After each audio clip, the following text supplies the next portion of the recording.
नमस्कार दर्शक बंधु जय जगन्नाथ।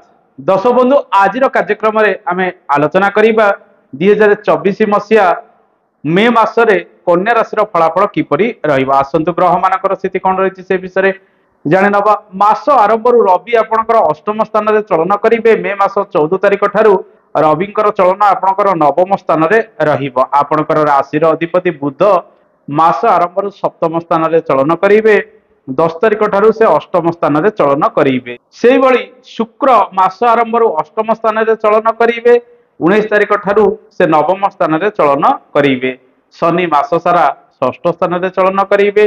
राहु मंगल जोग मास सारा सप्तम स्थान में रहिबो। केतु आपणक राशि रे मास सारा चलन करेंगे। बृहस्पति मास सारा आपणकर नवम स्थान में चलन करेंगे। ए मासरे बड़ परिवर्तन जहाँकि बृहस्पति चलन मे मास 1 तारिख ठारू आपणकर नवम स्थान रहिबो। आपणकर राशि रे गुरु सुधी रहिबो। गोटे वर्ष पर्यंत समस्त प्रकार शुभ मांगलिक कार्य जहाँकि विवाह व्रतपनयन भूमि पूजा गृहारंभ गृह प्रतिष्ठा इत्यादि कार्य आपण करें। जेहेतु मास गुड़िक आपण प्रशस्त रहिबो। एही समय बृहस्पति चलन नवम स्थान को रहुतिबारु भाग्य भविष्यत क्षेत्र में उत्तरोत्तर उन्नति हब। शुभ मांगलिक कार्य सफलता प्राप्ति हब। तीर्थस्थल को यात्रार सुजोग प्राप्ति हब। पितांकर आशीर्वाद पितांकर सुख आपण को प्राप्ति हब। संतान सुख प्राप्ति हवा सहित विद्या क्षेत्र में छात्र छात्री माने भल प्रदर्शन करेंगे। उच्च शिक्षा क्षेत्र में विद्यार्थी माने सफल हेबे। आपणकर व्यक्तित्व विकसित हब। आर्थिक क्षेत्र में उन्नति आसीबो। मानसिक स्थिति रे अनेक परिवर्तन आसीबा सहित व्यवसाय वाणिज्य रे उन्नति प्रगति एवं पारिवारिक जीवन में सुख समृद्धि वृद्धि होबार संभावना ए बृहस्पति आपण को आगामी दिन में गोटे वर्ष मध्य प्रदान करेंगे। आसतु जानिबा मासिक राशिफल स्थिति किपर रहिबो। सर्वप्रथमे आपणकर स्वास्थ्य ए मासरे किपरि रहिबो। आपणकर राशिर अधिपति बुध प्रायतः मासर अनेक दिन पर्यंत अशुभ रे रहिबे। अष्टम स्थान में 10 तारिख ठारू मास शेष पर्यंत चलन करुथिबारु देहपा समय समय खराब होबार संभावना रही। देहपार जत्न नेबे। जानवाहन प्रति सतर्कता अवलंबन करेंगे। आपण राशि को राहु मंगल प्रभाव रहिबो। से माने सप्तम रे रही आपण राशि को दृष्टि दउथिबारु शरीर में समय समय आघात लगी पारे। रक्तचाप संबंधित रोग वृद्धि स्नायुविक दुर्बलता अनेक समय परिलक्षित करेंगे। जे माने वयोज्येष्ठ व्यक्ति रही से माने डाक्तर परामर्श करने उचित। गर्भवती महिला मान समय मिश्रित रहिबो। नूतन गर्भ ए मास आपण धारण करें। माँ का स्वास्थ्य सामान्य उन्नति आसीबो। पिता स्वास्थ्य क्षेत्र में प्रायतः सेते बड़ धरणर परिवर्तन किसी मासरे रहिबो नाही। दर्शक बंधु एवं आसतु जानिबा ए मासरे आर्थिक क्षेत्र कर्ममय जीवन चाकरी व्यवसाय जीवन किपरि रहिबो। आर्थिक क्षेत्र में सेते बड़ धरणर परिवर्तन ए मासरे देखा जीवो नाही। आकस्मिक भाव समय समय रोजगार आपणक पाखक आसीबार संभावना रही किंतु विभिन्न दिगरे खर्च बढ़िबार संभावना मध्य ए मासरे रहिबा। आपणकर आय भावर ग्रह चंद्र अटंती। धन भावर ग्रह शुक्र अष्टम स्थान में 19 तारिख पर्यंत चलन करेंगे। जेमिति आय सेमिति खर्च आपण ए मासरे करने को पछाइबे नाही।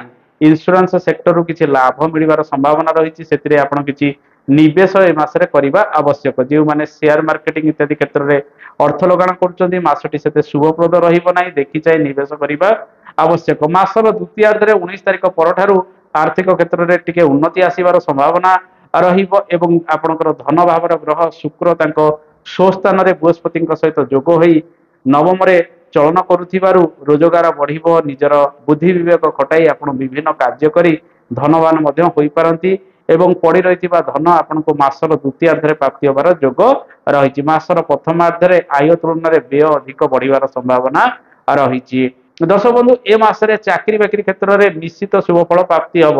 मासटी बहुत स्ट्रगल रहिबो विभिन्न क्षेत्र को नहीं। इंटरव्यू इत्यादि क्षेत्र में सफलतार हार कमी रहुथिबारु आपनको अधिक परिश्रम ए मासरे करिवार रही। आपणकर व्यक्तित्व को वृद्धि करंतु। ठीक से सब कार्य करंतु। धैर्य धरी प्रत्येक कार्य करबा आवश्यक। आपण बेले बेले चिड़चिड़ा स्वभाव रही पारती। काहाकू रागी करी किछि कहि दे पारती कारण राहु मंगलकर प्रभाव संपूर्ण रूपे आपणकर व्यक्तित्व को नियंत्रण करेंगे। ए मासरे जदि बृहस्पति प्रभाव रोचे किंतु अधिकांश पाप ग्रह प्रभाव में आपणकर राशि रोथिबारु ए परिस्थिति उपजी पारे। दर्शक बंधु आपणकर कर्माधिपति बुध अटंती। सप्तम एवं अष्टम स्थान में ଚଳନ କରିବେ। ମାସର ଦ୍ୱିତୀୟାର୍ଦ୍ଧରେ କର୍ମକ୍ଷେତ୍ରରେ ପରିଶ୍ରମ ସଂଘର୍ଷ ଟିକେ ଅଧିକ ଲାଗି ରହିବାର ସମ୍ଭାବନା ରହିଛି। ହଠାତ୍ ଆପଣ କର୍ମ ପରିବର୍ତ୍ତନ କରିବାର ନିଷ୍ପତ୍ତି ନେଇପାରନ୍ତି, କିନ୍ତୁ ହଠାତ୍ କୌଣସି କର୍ମ ପରିବର୍ତ୍ତନ କରନ୍ତୁ ନାହିଁ। ଭଲ ଅପରଚ୍ୟୁନିଟି ଆସିବା ପର୍ଯ୍ୟନ୍ତ ଆପଣଙ୍କୁ ଅପେକ୍ଷା କରିବାର ରହିଛି।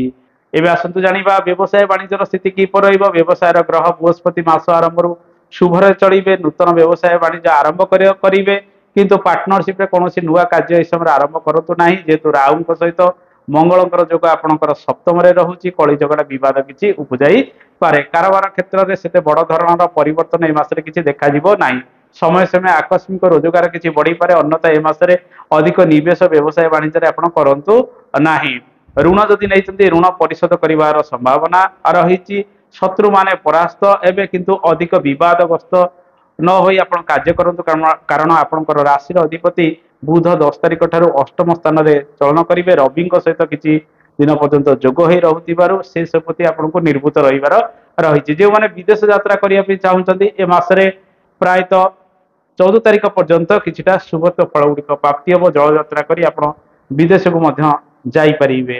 ଆସନ୍ତୁ ଜାଣିବା ଏ ମାସରେ ବିଦ୍ୟାର୍ଥୀମାନଙ୍କ ପାଇଁ ସମୟ କିପରି ରହିବ। ବିଦ୍ୟାର୍ଥୀମାନେ ଆପଣଙ୍କର ପଞ୍ଚମ ଭାବର ଗ୍ରହ ଶନି ଷଷ୍ଠ ସ୍ଥାନରେ ଚଳନ କରୁଛନ୍ତି ଏବଂ ନବମ ସ୍ଥାନରେ ଶୁକ୍ରଙ୍କ ସହିତ ବୃହସ୍ପତିଙ୍କର ଯୋଗ ପ୍ରାୟତଃ 19 ତାରିଖ ପରଠାରୁ ମାସ ଶେଷ ପର୍ଯ୍ୟନ୍ତ ରହୁଥିବାରୁ ମାସର ଦ୍ୱିତୀୟାର୍ଦ୍ଧରେ ବିଦ୍ୟାର୍ଥୀମାନେ ଭଲ ପ୍ରଦର୍ଶନ କରିବେ। ମାସର ପ୍ରଥମାର୍ଦ୍ଧଟି ବିଦ୍ୟାର୍ଥୀମାନଙ୍କ ପାଇଁ ସେତେ ଶୁଭପ୍ରଦ ରହିବ ନାହିଁ। ପରିଶ୍ରମ ଅଧିକ ରହିବ। ବିଭିନ୍ନ ଦିଗରେ ସମୟ ଗୁଡ଼ିକ ଆପଣ ନଷ୍ଟ କରିଦେଇ ପାରନ୍ତି। ଅନ୍ୟମନସ୍କ ରହିବେ। ପାଠ ପଢ଼ାରେ ମନ ଭଲ ଲାଗିବ ନାହିଁ। ଆପଣଙ୍କର ସେକେଣ୍ଡ ହାଫ୍ଟି ଭଲ ରହିବ। ବିଦ୍ୟା କ୍ଷେତ୍ରରେ ଉନ୍ନତି ଆସିବ। ବିଦ୍ୟାର୍ଥୀମାନେ ସଫଳତା ମଧ୍ୟ ପ୍ରାପ୍ତି କରିବେ। ଦର୍ଶକ ବନ୍ଧୁ, ଏବେ ଆସନ୍ତୁ ଜାଣିବା ଦାମ୍ପତ୍ୟ ଜୀବନ କିପରି ରହିବ। ଯେହେତୁ ମଙ୍ଗଳ ରାହୁଙ୍କର ପ୍ରଭାବ, କେତୁଙ୍କର ପ୍ରଭାବ ଆପଣଙ୍କର ଦାମ୍ପତ୍ୟ ଘରକୁ ରହୁଛି। ଯେଉଁମାନଙ୍କର ମଙ୍ଗଳ ଦୋଷ ରହିଛି ସେମାନେ ଅଧିକ ସାବଧାନତା ଅବଲମ୍ବନ କରିବା ଆବଶ୍ୟକ। ବେଳେବେଳେ ସ୍ୱାସ୍ଥ୍ୟ ହାନି ଏସବୁ ଗ୍ରହ କରିପାରନ୍ତି କିମ୍ବା ପରସ୍ପର ମଧ୍ୟରେ ମନମାଳିନ୍ୟ ଉପୁଜିବାର ସମ୍ଭାବନା ରହିଛି। ଆପଣଙ୍କର ସ୍ୱାମୀ କିମ୍ବା ସ୍ତ୍ରୀ ଯାନବାହନ ଠିକ ସେ ଚଳାଇବା ଆବଶ୍ୟକ। ସତର୍କତା ଟିକେ ଅବଲମ୍ବନ କରିବା ଆବଶ୍ୟକ। ମଙ୍ଗଳ ଦୋଷ ଥିବା ବ୍ୟକ୍ତିମାନେ ଏହି ସମୟରେ ହନୁମାନଙ୍କର ପୂଜା ପାଠ କରନ୍ତୁ। ସୁନ୍ଦରାକାଣ୍ଡ ମଙ୍ଗଳବାର ଶନିବାର ଦିନ ପାଠ କରିବା ଆବଶ୍ୟକ।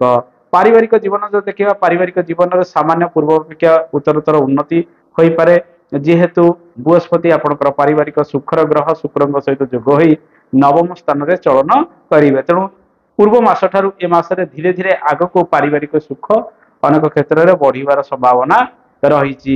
ଘର ପରିବାର ପାଇଁ ବିଭିନ୍ନ କାର୍ଯ୍ୟ କରିବେ। କିଛି ଶୁଭ କାର୍ଯ୍ୟ କରିବା ପାଇଁ ଆପଣ ମଧ୍ୟ ମନ ବଳାଇ ପାରନ୍ତି।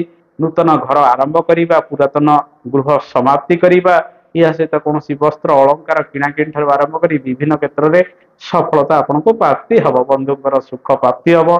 ଯାନବାହନ କିଣାକିଣି କ୍ଷେତ୍ରରେ ଶୁଭତ୍ୱ ଫଳ ଗୁଡ଼ିକ 19 ତାରିଖ ପରଠାରୁ ଅଧିକ ବୃଦ୍ଧି ପାଇବାର ସମ୍ଭାବନା ରହିଛି। ମାଙ୍କ ସ୍ୱାସ୍ଥ୍ୟରେ ଧୀରେ ଧୀରେ ଆରୋଗ୍ୟତା ଲାଭ ହେବାର ସମ୍ଭାବନା ରହିବ। ଲଭ୍ ଲାଇଫର ସ୍ଥିତି କଣ ରହିଛି? ଲଭ୍ ଲାଇଫରେ ସେତେ ବଡ଼ ଧରଣର ପରିବର୍ତ୍ତନ କିଛି ହବ ନାହିଁ।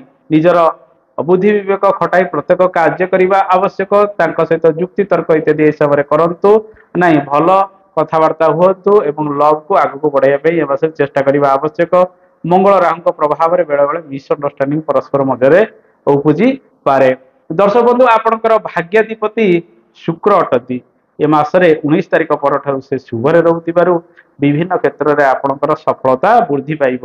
ଦୂରସ୍ଥାନକୁ ଯାତ୍ରା ସହିତ ଶୁଭ କାର୍ଯ୍ୟରେ ମଧ୍ୟ ଆପଣଙ୍କୁ ସଫଳତା ଗୁଡ଼ିକ ପ୍ରଦାନ କରିବେ। ଏ ମାସରେ ଯେହେତୁ ରାହୁଙ୍କ ସହିତ ମଙ୍ଗଳଙ୍କର ଯୋଗ ରହୁଛି, ପୂର୍ବରୁ ମୁଁ ଯାହା କହିଲି ହନୁମାନଙ୍କର ଉପାସନା କରନ୍ତୁ, ଚାଳିଶା ପାଠ କରନ୍ତୁ। ଅସୁସ୍ଥ ଗଛକୁ ପ୍ରତ୍ୟେକ ଶନିବାର ଦିନ ପୂଜା ଅର୍ଚ୍ଚନା କରିବା ସହିତ ଜଳ ଅର୍ପଣ ସେଠାରେ କରନ୍ତୁ। ସ୍ୱାମୀ ସ୍ତ୍ରୀ ପ୍ରତ୍ୟେକ ମଙ୍ଗଳବାର ଶନିବାର ଦିନ ହନୁମାନଙ୍କ ମନ୍ଦିରରେ ଫଳ ଭୋଗ ଲଗାଇ ପିଲାମାନଙ୍କ ଗହଣରେ ବାଣ୍ଟି ଦିଅନ୍ତୁ।